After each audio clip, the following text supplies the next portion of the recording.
Nick, there were some reports that there were some loud booming noises. Now perhaps we know in large part why, perhaps as a result of those U.S. Tomahawk missile strikes?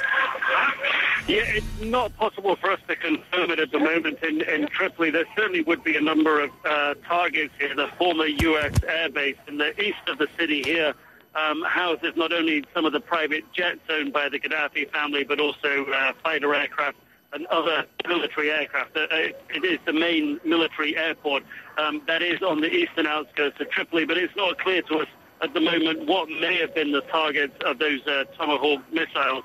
Right now, we're at the compound of Muammar Gaddafi's palace compound, Bab al-Azizia, that many people here, perhaps 1,000 or so, chanting slogans for him, expecting him to come out and speak. The pictures from here being carried live on state television is one of the demonstrations that people are putting in place, or the government's organizing for them to put in place to show that they'll protect buildings and institutions here in Libya. This is very much a government initiative to show the people solidarity behind Muammar Gaddafi.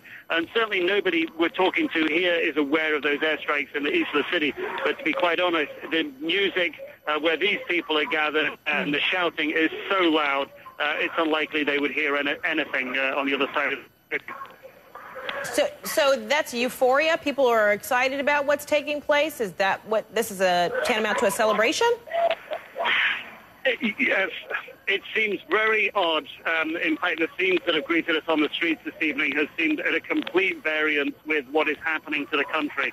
The country is facing airstrikes to implement the UN Security Council resolution to protect civilians. What we've seen on the streets are people waving their green flags coming out in support of Muammar Gaddafi. We've perhaps seen several hundreds of cars and several thousands of people. Of course, this is a city of 2 million, and we know for certain there are many people here that are anti-Gaddafi and are probably staying at home. But what the regime is doing is rallying people, persuading them to come out on the streets. Many of them are telling us that they're coming out of their own free will with their families to demonstrate, to show their support. And the images of this are being put on state television, a sign of unity, which is what the government wants to portray to the rest of the country, that the people are behind Muammar Gaddafi. But it's a tiny fraction of the population here.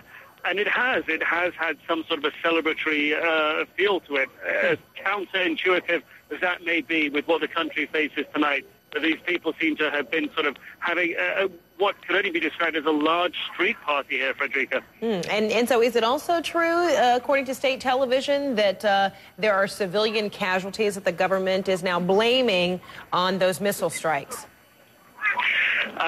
The government here was always going to take the position, if there were strikes, that these were strikes against the unity of the country, strikes against the integrity of the country, strikes designed to reinitiate a colonial occupation of the country, and that the government was always going to use whatever happened, whether civilians were injured or not, to rally people behind Muammar Gaddafi. And certainly, if state TV is reporting that right now, the aim will be to unite people and to try and essentially try and defeat and pull people away from the opposition. Because if there's one thing people here tell us that should unite people, it's the fact that there would be an outside force attacking the country. And we heard from Sadi Gaddafi, one of Muammar Gaddafi's sons, on state television, urging people to join what he called a jihad against the infidels' invasion of the country. This is the rhetoric that's being used here. And so it's not surprising to hear the government